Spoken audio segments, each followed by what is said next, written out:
পৃথিবীতে আল্লাহ তাআলা অনেক মহিয়সী নারী পাঠিয়েছেন, জান্নাতি নারী পাঠিয়েছেন, অনেক উত্তম নারী পাঠিয়েছেন। তবে ঈমানের পরীক্ষার ক্ষেত্রে, ঈমানের পরীক্ষা, এই পরীক্ষাতে সবচেয়ে বেশি যিনি আগিয়ে, সবচেয়ে যিনি বেশি উঁচু লেভেলের মানুষ, উঁচু লেভেলের নারী, তার নাম হচ্ছে আসিয়া রাদিয়াল্লাহু তাআলা আনহা। নামটা কি? বিবি আসিয়া। ইনি এমন একজন নারী ছিলেন, নবী করিম সাল্লাল্লাহু আলাইহি ওয়াসাল্লাম একবার মাটিতে রেখা টানলেন, রেখা, 4টা রেখা। বললেন কয়টা রেখা? 4টা রেখা। বললেন সাহাবা একরাম দেখে, সাহাবা একরাম বলো এটা কি? সাহাবা একরাম বলে, ইয়া রাসূলুল্লাহ ওয়াল্লাহু ওয়া রাসূলুহু আ'লাম, আল্লাহ এবং তার নবী ভালো জানে, আমরা বলতে পারবো না। নবীজি বলেন ওদের 4জন নারীর নকশা আঁকলাম। এক হচ্ছে খাদিজাতুল কুবরা রাদিয়াল্লাহু তাআলা আনহা, 2 নম্বর হচ্ছে আম্মা জান আয়েশা রাদিয়াল্লাহু তাআলা আনহা, 3 নম্বর হচ্ছে ফাতিমা রাদিয়াল্লাহু তাআলা আনহা, 4 নম্বর হচ্ছে আসিয়া রাদিয়াল্লাহু তাআলা আনহা। এরা হচ্ছে পৃথিবীর 4জন শ্রেষ্ঠ নারী যাদের প্রশংসা আল্লাহ নিজেই করেছে। সুবহানাল্লাহ পড়েন। তাহলে মোট কয়জন নারী আছে? এর মাঝে আসিয়া রাদিয়াল্লাহু তাআলা আনহার নামটা নবীজি বলেছেন কি বলেন নাই? বলেছেন।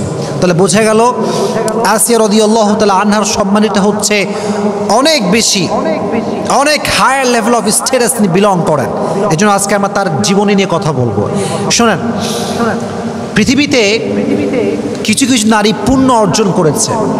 পুরুষদের মাঝে অনেক পুরুষ জীবনে ঈমানের পরীক্ষা দিয়েছে, অনেক নেকি অর্জন করেছে, ইসলামের জন্য স্যাক্রিফাইস করেছে, আল্লাহর জন্য স্যাক্রিফাইস করেছে।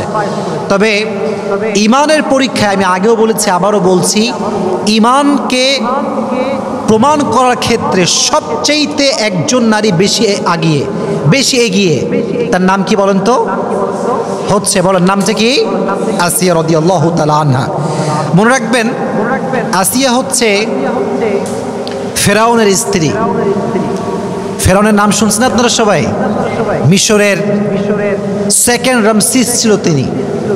তো সে ছিল তৎকালীন সময়ের সবচেয়ে বদমাইশ, জালেম, এবং তার শানে তিনি বলাটা আসলে যায় না। সে হচ্ছে সবচেয়ে জালেম শাসক ছিল ফেরাউন। মূলত ফেরাউন কোনো ব্যক্তির নাম নয়, এটা আমরা মনে করি এটা ব্যক্তির নাম। মনে রাখবেন, ফেরাউন কোনো ব্যক্তির নাম না।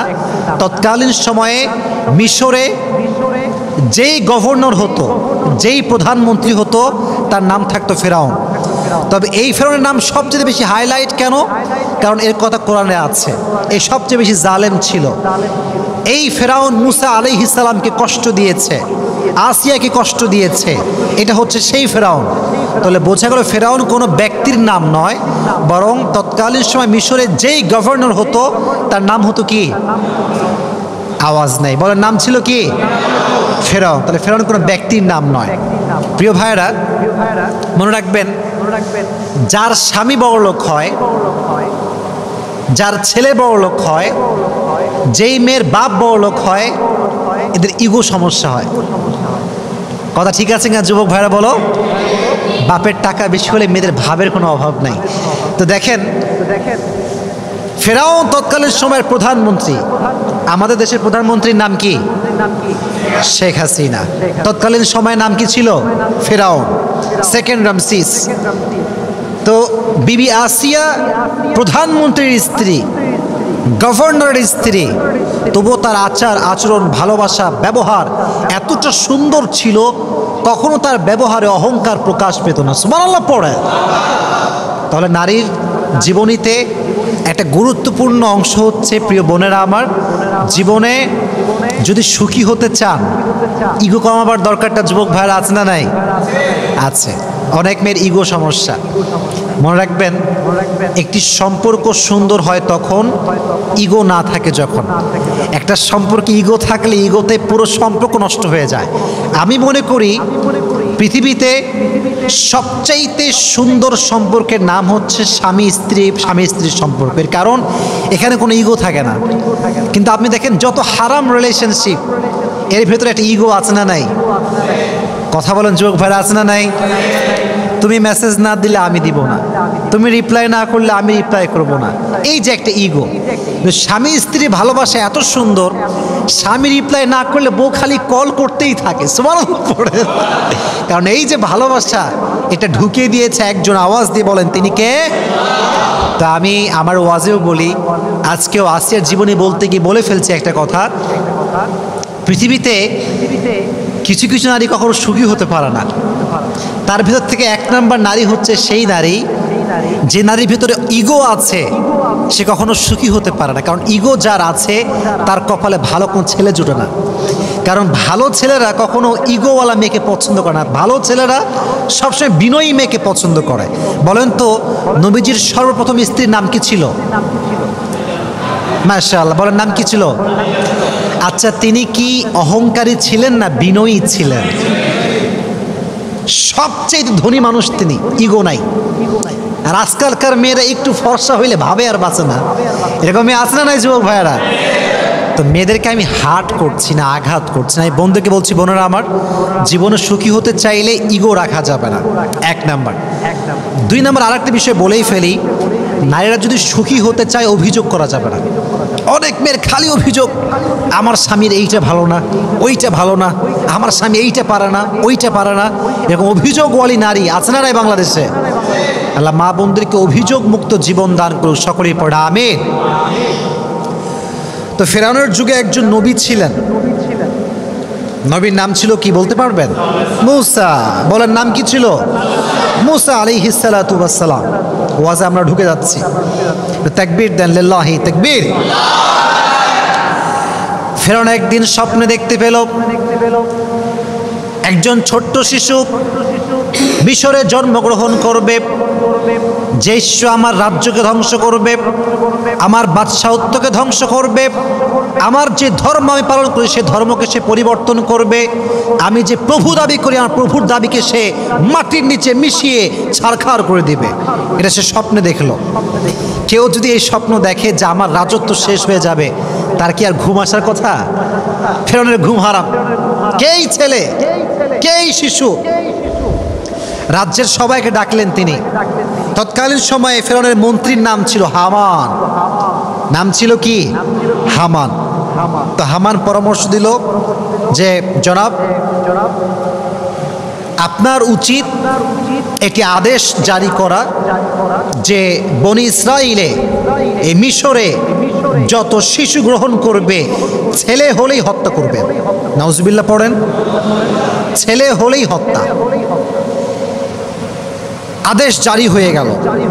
তো বর্ণিত আছে যেই সময়ে হত্যার আদেশ বন্ধ ছিল সে সময়ে মূসা আলাইহিস সালাতু ওয়াস সালামের ভাই হারুন, নাম কি প্রিয় ভাইরা? এই যুবকেরা ইসলামিক ইতিহাস জানতে হবে, ইতিহাস বুঝতে হবে, জানতে হবে। আমার পুরো রিসার্চ আমি তোমাদেরকে আধা ঘন্টায় শেয়ার করছি। যারা তোমরা আছো যুবকেরা, অনেকে কলেজে পড়ো, তোমরা স্কুলে পড়ো, অনেকে কম ধারণা আছে বিষয়গুলোতে, ভালো করে বুঝবা। ফেরাউন যে সময়ে ছিলেন বাদশাহ, এই মাইকে প্রবলেম হয়েছে, সাউন্ডটা ঠিক করে দাও একটু। আচ্ছা, যেটা বলছিলাম, তো সেই যুগে ফেরাউনের যুগে একজন নবী, সে নবীর নাম ছিল কি? মূসা। এইদিকে তাকান, নবীর নাম ছিল কি? মূসা। নবীর আরেকজন ভাই ছিল, ভাইয়ের নাম ছিল কি? হারুন আলাইহিস সালাতু ওয়াস সালাম। তো যখন হারুন আলাইহিস সালাতু ওয়াস সালাম জন্মগ্রহণ করেন তখন হত্যার আদেশ বন্ধ ছিল, কিন্তু মূসা আলাইহিস সালাতু ওয়াস সালাম যখন জন্মগ্রহণ করেন তখন হত্যার আদেশটা জারি ছিল। তো মূসা আলাইহিস সালাতু ওয়াস সালামের আম্মাজান বড় ভয় পেলেন যে আহা, যদি আমার সন্তানকে হত্যা করে তাহলে আমার কি হতে পারে, তাহলে আমার কি অবস্থা হতে পারে। তিনি অনেক ভীতু হয়ে গেলেন, অনেক ভয় পেলেন যে আমার কি হতে পারে। তখন তিনি যে কাজটি করলেন সেটি হচ্ছে ওনার সন্তানকে তিনি গোপনে লালন পালন শুরু করলেন, গোপনে, কেউ জানতো না। একটা বাচ্চা যে জন্মগ্রহণ করেছে তার ঘরে কারো কোনো খবরই ছিল না, তবুও ভেতরে একটা ভয়, ফেরাউন যদি জানতে পারে, যদি লিক হয়ে যায়, খবর হয়ে যায়, তাহলে আমার কি হবে। তো আল্লাহ তাআলা আদেশ করলেন যে হে মূসার মা, কথা কি বোঝা যায় যুবক ভাইরা? বলেন কথা বোঝা যায়? যায় যায়। তাকবীর দেন, লিল্লাহি তাকবীর। আল্লাহ তাআলা মুসা আলাইহিস সালাতু ওয়াস সালামের মায়ে একটা আদেশ বুঝাই দিলেন যে তুমি তোমার সন্তানকে ছোট্ট একটা কাঠের বাক্স তৈরি করো, কাঠের বাক্স তৈরি করে তুমি তোমার সন্তানকে নীল দরিয়ায় ভাসিয়ে দাও। তো যখন আল্লাহ তাআলা আদেশ করলেন তখন তিনি তাই করলেন। ছোট্ট একটা বাক্সতে মুসা আলাইহিস সালাতু ওয়াস সালামকে বন্দি করলেন, বন্দি বলতে রাখলেন, এবং তাকে তিনি ভাসিয়ে দিলেন। তবে প্রিয় ভাইয়েরা, আল্লাহ তাআলা ওয়াদা করেছিলেন তুমি আমার উপরে ভরসা করে বাচ্চাকে ভাসিয়ে দাও, তোমার বাচ্চাকে ফেরত দিয়ে দিবে একজন। আওয়াজ দিয়ে বলেন তিনি কে? সাউন্ডে কোনো সমস্যা হচ্ছে? তো আমি যেটা বলছিলাম, আল্লাহ তাআলা তাকে হৃদয়ে চিন্তা দিলেন যে তুমি তোমার বাচ্চাকে ভাসিয়ে দাও। তো বাচ্চাকে ভাসানোর পরে মজার ঘটনা দেখেন, খুব ভালো করে খেয়াল করবেন। বলেন তো, মূসা যখন জন্মগ্রহণ করেছিলেন তখন কি হত্যার আদেশ বন্ধ ছিল না জারি ছিল? বন্ধ ছিল না জারি ছিল? জারি ছিল। তো এই বাচ্চাটা ভেসে ভেসে ভেসে কার কাছে আসছে জানেন? ফেরাউনের যেই প্রাসাদ, প্রাসাদের সামনে যে দরিয়ার ছোট্ট একটা নালা চলে গিয়েছে সেখানে এসে থামছে। তো বিবি আসিয়া রাদিয়াল্লাহু তাআলা আনহা এবং তার বান্দি যারা ছিল, দাসীরা সব বসেছিল সেখানে। ছোট্ট একটা কাঠের সিন্দুক ভেসে আসছে, সবে অবাক, কিসে, কিরে এইটা, কিরে এইটা। যখন খুলেছে দেখছে এত সুন্দর ফুটফুটে বাচ্চা, এতটা সুন্দর বাচ্চা, যতটা সুন্দর বাচ্চা তারা জীবনে কখনো দেখে নাই। সুবহানাল্লাহ পড়েন। নবীর চেয়ে তো এমনি সুন্দর হয়। তো দেখে আল্লাহর কি জেলা খেলা, এটা বড় বোঝা, বড় দায়। তো আসিয়া রাদিয়াল্লাহু তাআলা আনহার অনেক পছন্দ হলো। উনি বললেন ঠিক আছে, এই বাচ্চাকে তোমরা নিয়ে আসো, এ আমার ঘরে থাকবে।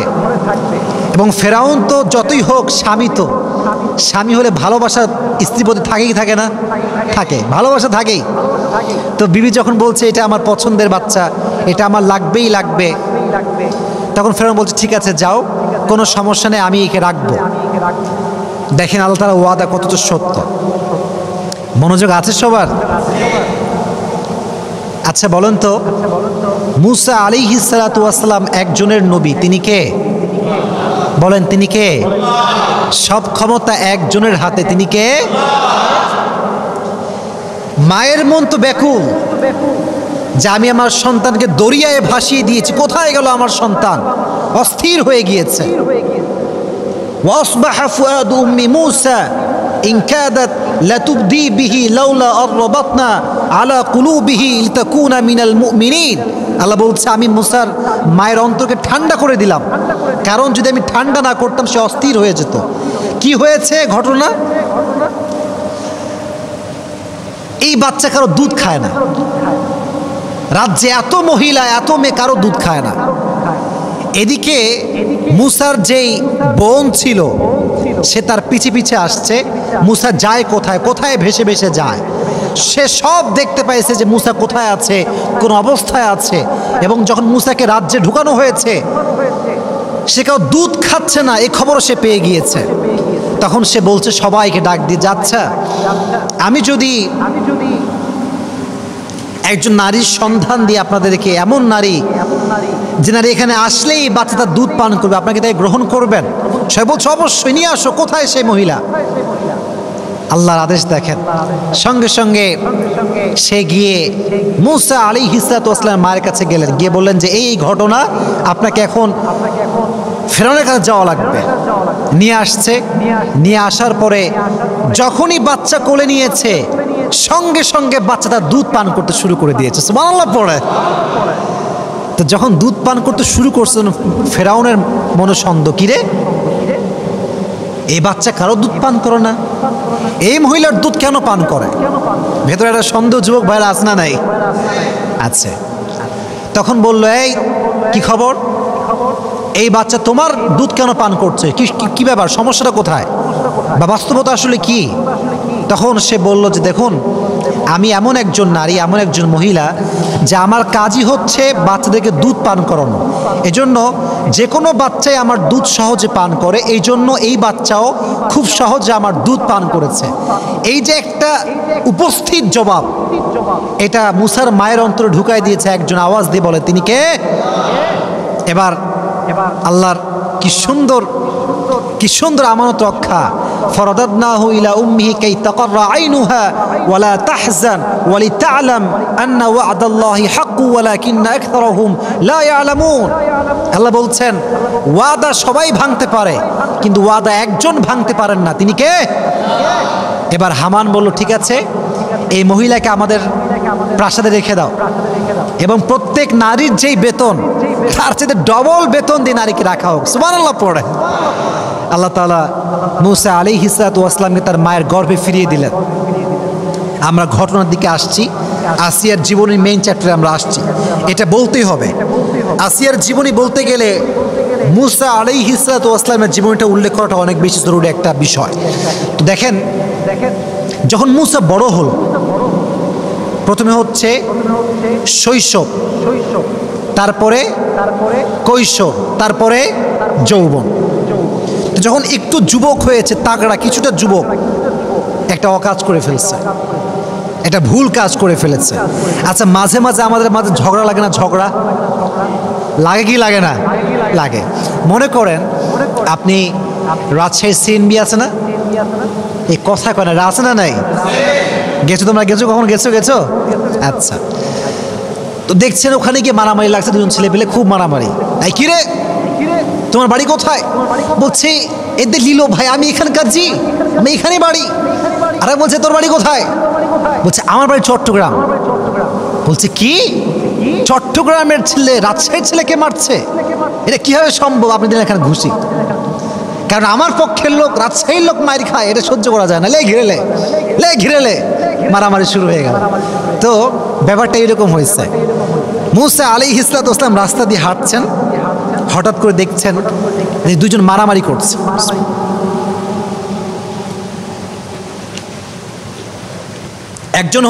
একজন হচ্ছে মূসা আলাইহিস সালাতু ওয়াস সালামের বংশের লোক, আর একজন হচ্ছে বাহিরের লোক।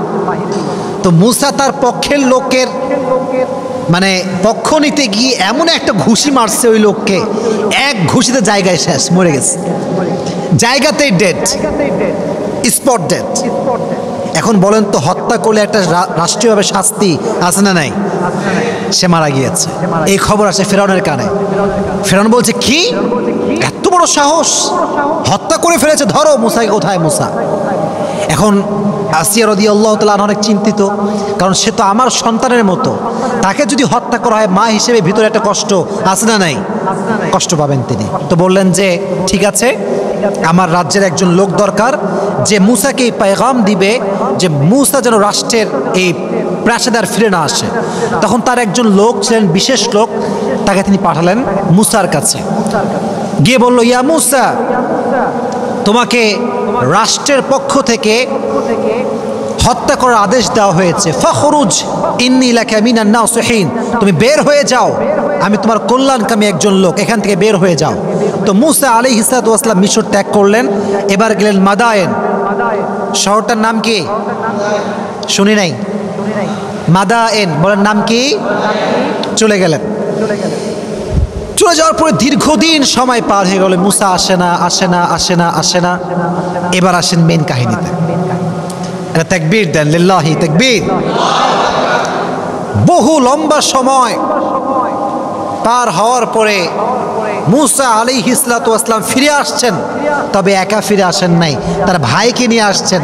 আর তিনি কোনো সাধারণ যুবক হয়ে ফিরে আসেন নাই, তিনি আল্লাহর নবী হয়ে ফিরে এসেছে। সুবহানাল্লাহ পড়েন। রাজ্যে খবর পড়ে গেল যে মূসা ফিরে এসেছে এক সত্যের পেগাম নিয়ে, সত্যের বাণী নিয়ে মূসা ফিরে এসেছে। সবাই অবাক, কিসের বাণী মূসা নিয়ে আসছে?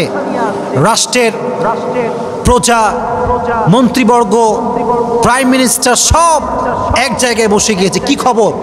মূসা কি বলবে আমাদের জন্য? মূসা প্রথমে এসেই বলল, ক্বালা ইয়া কওমি ইবুদুল্লাহা মা লাকুম মিন ইলাহিন গায়রু। প্রত্যেক নবীর একটা মেসেজ সেম ছিল। মেসেজটা হচ্ছে ইবাদতের যোগ্য, উপাসনার যোগ্য পৃথিবীতে কোনো মূর্তি নয়, কোনো শিরকি কাজ করা যাবে না, ইবাদত করতে হবে শুধুমাত্র একজনের। তিনি কে? ফেরেউনের মাথা গরম। ফেরেউন কয়, আরে আমি হলাম প্রভু, আমি হলাম রব, আমি হলাম খোদা, আর সে কোন খোদার কথা কয়? নাউজুবিল্লাহ পড়লেন না যুবক ভাইয়েরা? মাথা গরম। বলে ধরো মুসাকে। ওর সাহস কোত্থেকে আসলো এইটা? এবার শুরু হলো মুসার সঙ্গে দ্বন্দ্ব, সেই দ্বন্দ্ব। কিন্তু সত্যের বিজয় তো সুনিশ্চিত, সত্য কখনো হারতে পারে না। মুসা আলাইহিস সালাম প্রত্যেকটা ধাপে, আপনারা জানেন যে একটা জাদুর খেলা হয়েছিল, আপনারা শুনছেন সবাই এই কথাটা, জাদুর খেলা, যে মুসা আলাইহিস সালামের লাঠি বিশাল বড় সাপ হয়ে গিয়েছিল, জাদুকরদের সব সাপ, বাঘ, সিংহ সব খেয়ে ফেলেছে। তো ফেরাউন প্রত্যেকটা ক্ষেত্রে হার মেনে গিয়েছে মুসার সামনে, কারণ এটা তো কোনো মিথ্যা বাণী নয়, এটা একজনের বাণী। তিনি কে? এবার ফেরাউনের মাথা মারাত্মক গরম, বাসায় ফিরে আসছে। ফেরাউন বলছে, এবার আমি মুসাকে হত্যা করব, যেটাই হোক না কেন, দারুনি আক্তুল মুসা, আমি হত্যা করেই ছাড়বো। ওয়ালিয়াদউ রাব্বাহ, সে যতই ডাক না কেন তার রবকে, আমি তাকে হত্যা করেই ছাড়বো। মনে রাখবেন, সত্য যখন মানুষের সামনে প্রকাশিত হয়ে যায় তখন দুর্বল মানুষ আর চুপ থাকে না। মনে রাখবেন, বিড়াল যখন বাধ্য হয়ে যায় তখন সে সিংহকেও হামলা করে। ঠিক কিনা যুবক ভাইরা বলেন? যখন সে বাধ্য হয়ে যায় তখন একজন যুবক দাঁড়িয়ে গিয়েছে, দাঁড়িয়ে বলছে, ফেরাউন, আমি বিশ্বাস করি যে মুসা যে দাবি করেছে সেটা দাবি তো সত্য।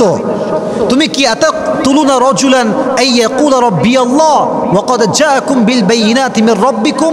তুমি কি এমন যুবককে হত্যা করবে যে সত্যর বাণী নিয়ে আসছে, যে সত্যের পতাকা নিয়ে আসছে, যে সত্যের বাণীকে সমুন্নত করবার জন্য এসেছে? তুমি কি এমন যুবককে হত্যা করবা?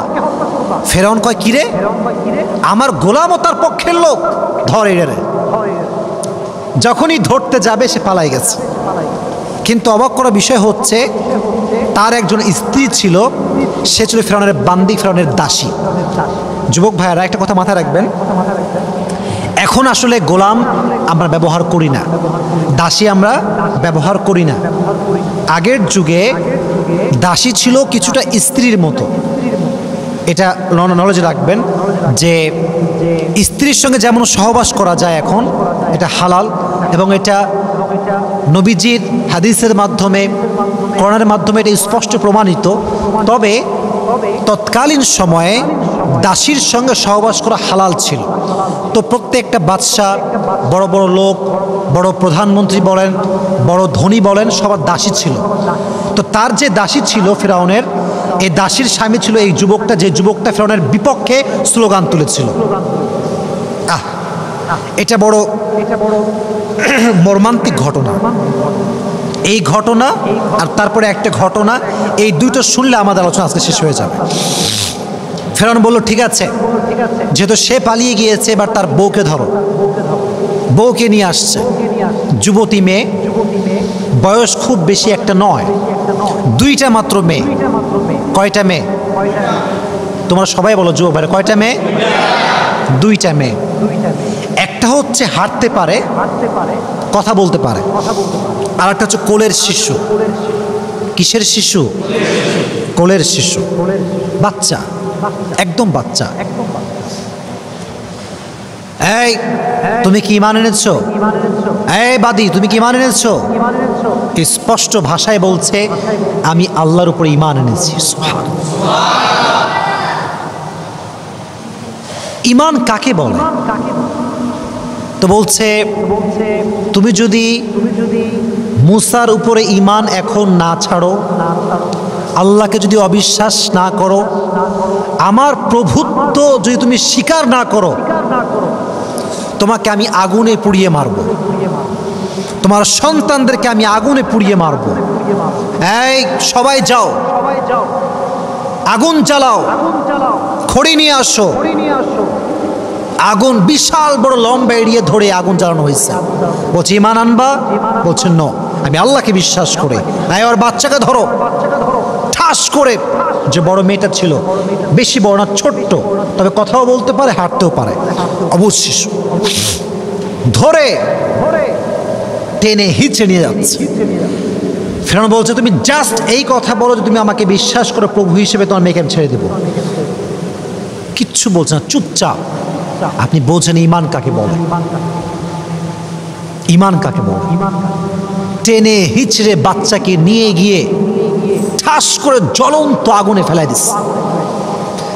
যেমন ভাবে আমরা পেঁয়াজি ভাজি, আলুর চপ ভাজি, গরম চুলার উপরে যখন তেল দিয়ে পেঁয়াজ যখন ফেলা হয়, ঠাস করে একদম ভাজা হয়ে আমাদের সামনে, চোখের সামনে ভেসে ওঠে। মেয়েটার পুরো গায়ের রক্ত গোস্ত আগুনে ফেলার সঙ্গে সঙ্গে পুড়ে ছারখার হয়ে বিচ্ছিন্ন হয়ে গিয়েছে। মা তার চোখের সামনে সব দেখছে, সব দেখছে। যদি একবার বলে তোমাকে আমি বিশ্বাস করি, প্রভু হিসেবে বিশ্বাস করি, সব মাফ পেয়ে যাবে, বলছে চুপচাপ। প্রথম মেয়েকে শেষ, জ্বালিয়ে পুড়িয়ে ছারখার। এবার ছোট্ট বাচ্চা, কোলের শিশু, মা কোলে নিয়ে আছে। এবার বাচ্চাকে নেওয়া হয়েছে। কোলের শিশু তো কিছুই বোঝে না, ও তো মামাও চিৎকার করতে পারে না, খালি ম্যা ম্যা করছে, ম্যা ম্যা করছে। আর মায়ের হৃদয়টা ভেঙে চুরে চূর্ণ বিচূর্ণ হয়ে যাচ্ছে। একদিকে ফেরাউন, আর একদিকে আমার ঈমান, আমি কোনটা বাঁচাবো? এবার তখন বাচ্চাকে নিয়ে যখন আগুনে ফেলেছে ছোট্ট শিশুকে, পুড়ে ছারখার হয়ে গিয়েছে। মায়ের হৃদয়টা ভেঙে চুরে চূর্ণ বিচূর্ণ হয়ে গিয়েছে, চোখের অশ্রু শুকিয়ে গিয়েছে, কাঁদতেও পারছে না, ভেঙে চুরে চূর্ণ বিচূর্ণ হয়ে গিয়েছে। আল্লাহ বলছে জিবরাইল, মায়ের চোখের পর্দা হটিয়ে দাও। চোখ খুলে গেল, দেখতে পেল তার সন্তান মারা যাচ্ছে, মেয়ের রুহুটা কবজ হচ্ছে, বের হচ্ছে। সচক্ষে মেয়েকে দেখতে পাওয়া শুরু করেছে সে। তার মেয়ে ডাক দিয়ে বলছে আম্মা জান, টেনশন করবেন না, ওয়ালা তাখাফ ওয়ালা তাহজান, আমরা অচিরেই জান্নাতে একসঙ্গে সাক্ষাৎ করবো। সুবহানাল্লাহ পড়। আল্লাহ সাক্ষাৎ করাই দিলেন মেয়ের সঙ্গে। তো যখন দুই মেয়ে শেষ আগুনে পুড়ে, এবার বান্দির পালা। বান্দিকে একদম ধরে টেনে হিচড়ে আগুনের দিকে নিচ্ছে। যখন আগুনের দিকে নিবে, বলছে থামো থামো থামো, একটু থামো, কিফ কিফ কিফ, একটু থামো, ওয়েট এ মিনিট, আমি একটা কথা বলবো, একটা আবদার আছে। ফেরাউন বলছে কি আবদার বলো? বলছে যে আমি যখন পুড়ে যাব, আমার হাড্ডি আর আমার দুই মেয়ের যে হাড্ডি আছে, এই তিনটাকে তোমরা এক জায়গায় দাফন করবা, একই কবরে দাফন করবা। ফেরাউন বলল ঠিক আছে যাও, তোমার এই আবদারটা রাখা হলো। যখন মাকে জ্বালিয়ে পুড়িয়ে ছারখার করে দেওয়া হলো, মায়ের হাড্ডি দাফন করা হলো সন্তানের হাড্ডির সঙ্গে। 2000 বছর পর, হাদিস থেকে বলছি, 2000 বছর পরে নবীজি মেরাজে গেলেন। বাইতুল মাকদাস থেকে যখন তিনি উপরে উঠবেন, জান্নাতের সুঘ্রাণ ভেসে আসছে, জান্নাতের সুগন্ধি ভেসে আসছে। নবীজি বলছেন এই সুগন্ধি কোত্থেকে আসছে ইয়া জিবরাইল? জিবরাইল বলছে নবী হে, 2000 বছর আগে ফেরাউনের বাদীকে হত্যা করা হয়েছে আগুনে পুড়িয়ে, তার সন্তান সহ।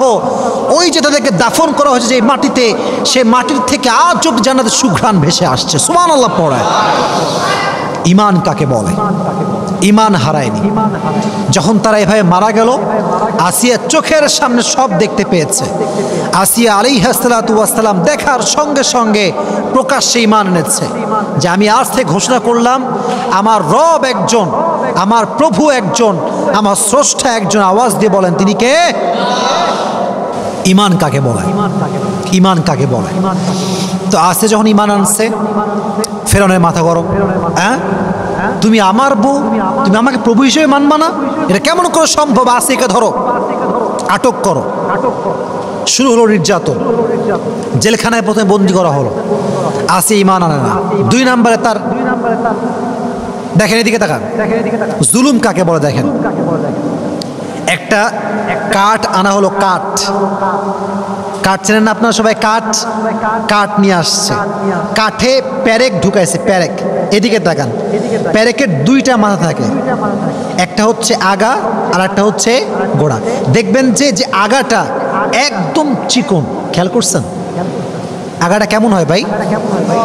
চিকন না হলে তো ঢুকবে না, চিকন হয় দেখবেন। আর উপরেরটা ওটা একটু মোটা হয়। তো প্রত্যেকটা কাঠে প্যারেক ঢুকাইছে, প্যারেকের আগা যখন বের হয়েছে হালকা করে বের করছে, প্রত্যেকটা কাটা এভাবে বের হয়ে আছে, কাঠের ভেতর থেকে এভাবে ঢুকে। কথা কি বোঝা যায় আমার? যাচ্ছে বোঝা যাচ্ছে? এই কাঠের উপরে আসিয়া তো মেয়ে মানুষ, আমরা জানি যে মেয়ে মানুষের শরীরের চামড়া জেনুইনলি অনেক নরম হয়, পুরুষদের চামড়া মোটামুটি শক্ত হয়, আর জিম করলে আরও শক্ত হয়, কিন্তু মেয়েদের চামড়া এমনিতে নরম হয়।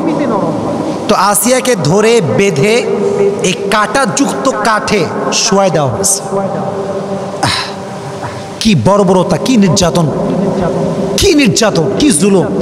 ইমান আনবি না মানে ইমান আনতে হবে তোকে আমার উপরে, তো রবকে তুই বিশ্বাস করতে পারবি না। আসিয়া তবু ইমান ছাড়ে নাই। এবার আসিয়াকে বের করা হয়েছে, আগুনের তাপ লেলিহান শেখা তার পিঠে ছ্যাঁক দেওয়া হয়েছে।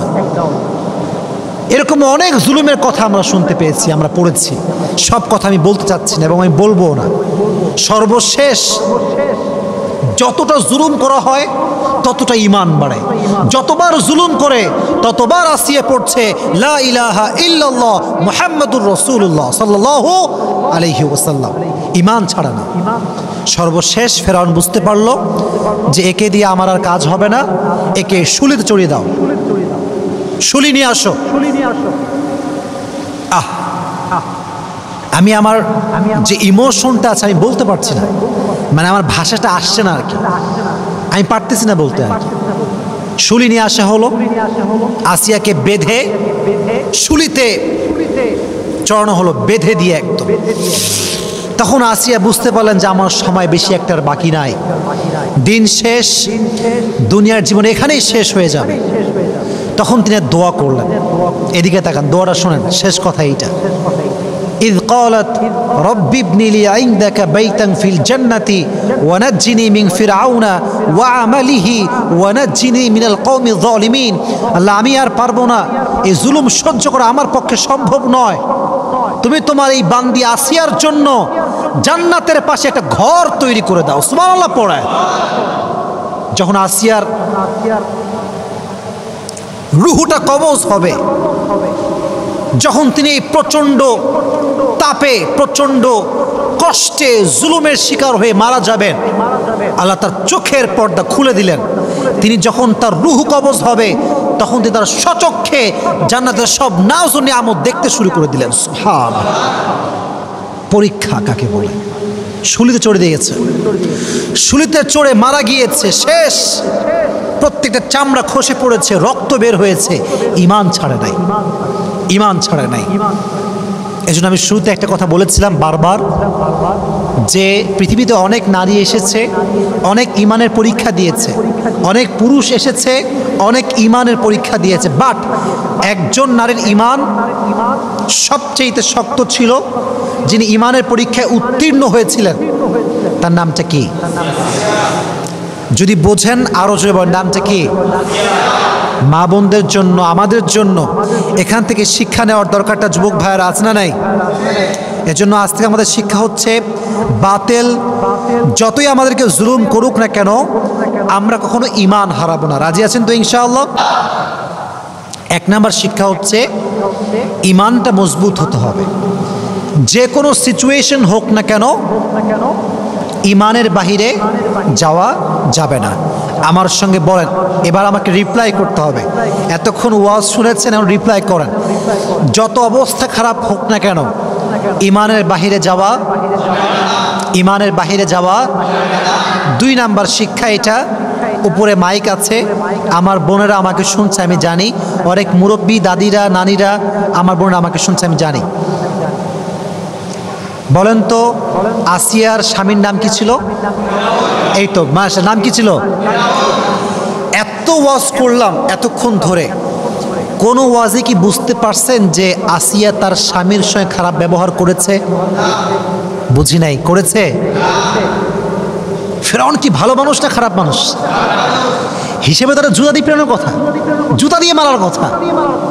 শিক্ষা, স্বামী যত খারাপ হোক, যতই খারাপ হোক, স্ত্রী তার ব্যবহার খারাপ করতে পারবে না, পারবে না।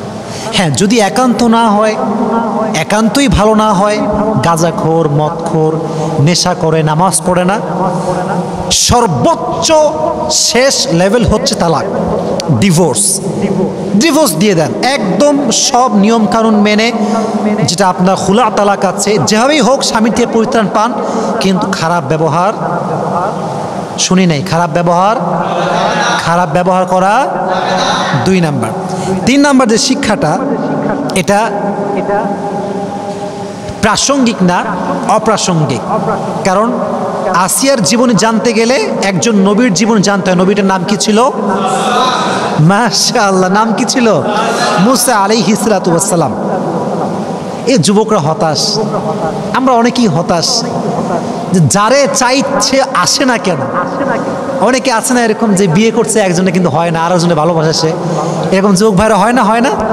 হয়। দেখো, একটা কথা এখান থেকে শিক্ষা আছে, আল্লাহ যার জন্য যা নির্ধারণ করে রেখেছে তা সঠিক সময়ে আল্লাহ দিয়ে দিবে। শুধুমাত্র অপেক্ষা করতে হবে, ভরসা করতে হবে একজনের উপরে। তিনি কে? দেখেন, বাচ্চাকে ধরে, ছোট্ট বাচ্চাকে ধরে একটা ছোট্ট টেবিলে ছোট্ট একটা বাক্সে ঢুকায় ভাসাই দিছে। ভরসা একমাত্র আল্লাহর উপরে, যে আল্লাহ আমাকে দিবে, আমার বাচ্চা আল্লাহ আমাকে ফেরত দিবেই দিবে। ফেরত পাইছে না? কথা বলেন, পাইছেন রাজশাহীর ভাইরা? পাইছে। তাহলে বোঝা গেল, যে কোনো জিনিস তোমার জীবনে চাওয়া পাওয়া থাক না কেন, ভরসা এবং চাওয়ার জায়গা একজনের কাছে। তিনি কে? মানুষের কাছে যত বেশি আশা করবা তত বেশি কষ্ট পাবা। মানুষ হচ্ছে সবচেয়ে বড় বেঈমান। যার কাছে যত বেশি আশা রাখবা সে তোমাকে তত বেশি ভাঙবে। এর জন্য কারো কাছে চাওয়ার কোনো দরকার নাই। প্রত্যেকটা সময় মোনাজাত করে হাত তুলে দোয়া করবা একজনের কাছে। তিনি কে? আল্লাহ। 3 নাম্বার। 4 নাম্বার হচ্ছে, জুলুম করে কেউ কখনো মুক্তি পায় না। কথা কি বোঝা যায়? কথা বলেন, বোঝা যায়? জুলুমের শেষ পরিণাম খারাপই হয়। জুলুম করে কেউ কখনো রেহাই পায় না। এই জন্য আমি তোমাদেরকে বলি, দেখো, এই যে মেয়েরা অনেক বেঈমান আজকাল, অনেকে এই যুবকদের সঙ্গে প্রেম টেম করে বিয়ে করে টাকলাকে, বিয়ে করে সরকারি চাকরিজীবী। কোনো মেয়ে বাংলাদেশে আছে না? কথা বলো, আছে না? নাই? সব মেয়ে না, কিছু কিছু মেয়ে আছে। তো যেই হোক, আমি কাউকে আঘাত দিচ্ছি না। আমার কথা হচ্ছে, তোমাকে মানুষ যত কষ্ট দিবে তুমি তত বেশি চুপ থাকবা, আর তোমার সব অভিযোগ, তোমার সব কষ্ট আল্লাহর উপরে ছেড়ে দিবা। মনে রাখবা, জালেমের দিন একদিন না একদিন শেষ হবে। কেউ তোমার দীর্ঘশ্বাসের কারণ হবে, কেউ তোমায় কষ্ট দিবে আর আঘাত করবে, সে খুব বিন্দাস আরামে থাকবে, এটা কোশ্চেনকালও সম্ভব নয়। কারণ এটা ন্যাচার অফ ল, এটা রিভেঞ্জ আছে। এমন একটা সময় আসবে যে তোমাকে কাঁদিয়েছে সে একদিন কাঁদবে। এটা কিন্তু পৃথিবীর নিয়ম, বাস্তবতা এইটা। এর জন্য মাথায় রাখবা, তোমাকে যে মানুষ যতই কষ্ট দিক না কেন, পাল্টা গালি দিবা না। তোমার ভরসার জায়গায় একজন আওয়াজ দিয়ে বলে, তিনি কে? তো ফেরাউন যতই জুলুম করুক না কেন, মরছে কিন্তু পানির তলে ডুবে। কোথায় ডুবে মরছে? পানির তলে। ঘটনা আপনারা জানেন না সবাই? যখন ডুবে মরছে তখন বলছে, হায় হায় হায়, আমি ঈমান আনলাম, এবার আমি বিশ্বাস করি মুসা আল্লাহর নবী, আল্লাহ তুমি এক, আর কেউ নাই। মরার সময় ঈমান আনছে। ভাই, মরার সময় ঈমানের কোনো লাভ কি আছে? আসলে আছে? নাই। তাহলে বোঝা গেল, জুলুমের শেষ রক্ষা কখনো ভালো হতে পারে। জালেমকে আল্লাহর উপর ছেড়ে দাও। কাউকে নিয়ে কোনো অভিযোগ রাখবে না। যে তোমাকে যত বেশি কাঁদাবে সে জীবনে তত বেশি কষ্ট পাবে। কারণ কোনো বান্দা যখন বান্দায় কষ্ট দেয়, আল্লাহ সব সহ্য করলো, বান্দা যখন কষ্ট দেয় এটা সহ্য করে না, কারণ আল্লাহ তো বান্দাকে ভালোবাসে। যখন এক বান্দা আরেকজন বান্দাকে কষ্ট দেয়, আল্লাহ আরশ পর্যন্ত কেঁপে যায়। আল্লাহ এটা পছন্দ করে না, বরদাস্ত করতে পারে না আল্লাহ তাআলা এটা। এজন্য প্রিয় ভাইয়েরা, জুলুমের শিকার যতই হন না কেন, ভরসা এবং সবর করবেন একজনের জন্য। আওয়াজ দিয়ে বলেন তিনি কে? সর্বশেষ কথা, এবং এটা আমার ওয়াজের শেষ কথা, সেটা হচ্ছে এই, আল্লাহর সঙ্গে এটা আমার জীবনের এমন একটা লেসন, এটা আমি শিখেছি আজকে, এটা আমি আগে জানতাম না, এটা আমি আজকে শিখেছি। এটা শুনে আমরা দোয়া করব। আপনার সবার মনোযোগ আছে? সবার শুনে মনোযোগ আছে সবার? আচ্ছা, একটু পানি খেয়ে নেই, যে দামি কথা বলবো, একটু ক্লান্ত হয়ে গেছি, একটু পানি খেয়ে নেই।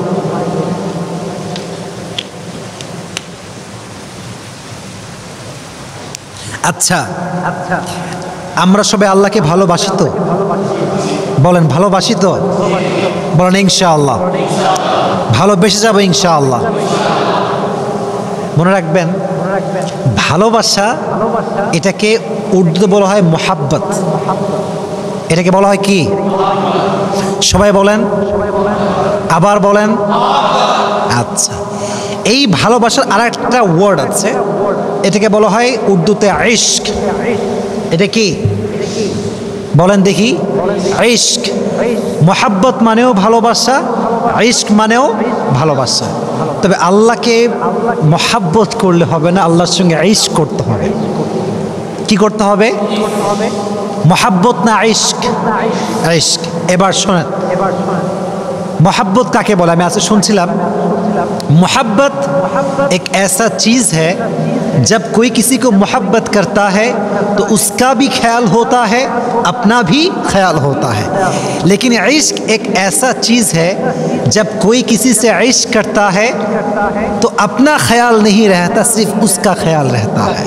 ভালোবাসা হচ্ছে এমন জিনিস, যখন কেউ কাউকে ভালোবাসে তখন শুধুমাত্র তারও খেয়াল থাকে এবং যে তাকে ভালোবাসে তারও খেয়াল থাকে, উভয়ের খেয়াল থাকে। কিন্তু ইশক এমন একটা জিনিস, যখন কেউ কাউকে ইশক করে ফেলে তখন সে নিজেকে ভুলে যায়, শুধু তার খেয়াল থাকে যাকে সে ভালোবাসে।